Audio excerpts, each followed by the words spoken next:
Join me as I challenge myself to break free from anxiety and depression by exploring and embracing God's promises.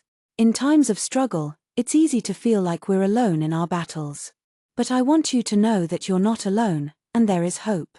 As someone who has struggled with anxiety and depression, I've found solace in God's promises, and I believe they can be a source of strength and hope for you too. It's hard to put into words the overwhelming feelings that come with anxiety and depression. It's like being stuck in a never-ending cycle of fear, doubt, and uncertainty. Every day can feel like a fight to just make it through, a fight to keep your head above water. And it's easy to get caught up in the lie that we're not good enough, that we're not strong enough, that we're not worthy enough. But the truth is, these feelings are not a reflection of our worth as individuals. The reality is that anxiety and depression are battles that we didn't choose, but they're battles that we can choose to fight.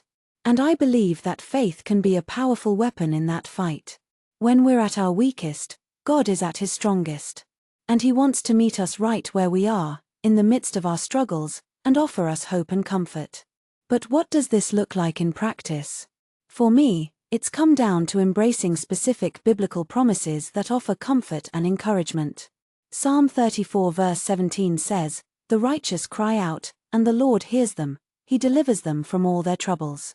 That's a promise that I've clung to in some of my darkest moments, a promise that reminds me that I'm not alone, that God hears me, and that He's able to deliver me from even the toughest struggles. Another promise that's been instrumental in my journey is Jeremiah 29 verse 11, which says, "For I know the plans I have for you, declares the Lord, plans to prosper you and not to harm you, plans to give you hope and a future." This promise reminds me that my life is not defined by my anxiety or depression. It reminds me that God has a plan for my life, a plan that's good, a plan that's full of hope and promise. The same goes for verses like Romans 8 verse 28, which says, "And we know that in all things God works for the good of those who love Him, who have been called according to His purpose." Or Philippians 4 verse 13, which says, "I can do all this through Him who gives me strength." These promises have become like anchors for me, anchors that hold me fast when the storms of anxiety and depression come crashing in.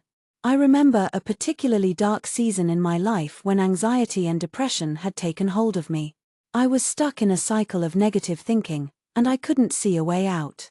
But one day, I opened up my Bible and began to read Psalm 23. Verse 4 says, "Even though I walk through the darkest valley, I will fear no evil, for you are with me, your rod and your staff comfort me." As I read those words, I felt a weight lift off my shoulders. I felt seen, heard, and comforted by God. And in that moment, I knew that I wasn't alone, that God was with me, and that He would carry me through. In the midst of my struggles, I realized that I had a choice to make. I could choose to let anxiety and depression define me, or I could choose to define myself by the promises of God. And I want to encourage you to do the same. Don't let your struggles define you. Instead, let the promises of God define you. Let them be the anchor that holds you fast, even when the storms come crashing in. Let's recap some of the key biblical promises we've discussed today.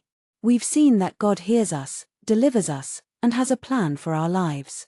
We've seen that He works all things for our good, gives us strength, and comforts us in the darkest of times. These promises are more than just words on a page, they're the very words of life, words that can set us free from the grip of anxiety and depression. If you're struggling with anxiety and depression, I want to invite you to share your story in the comments below. What promises have you clung to in your darkest moments? How has God met you in the midst of your struggles? I want to hear from you, and I want to encourage you to check out some of our other videos on faith and mental health. Remember, you're not alone, and God's promises are available to you, no matter what you're going through. Like, share, subscribe.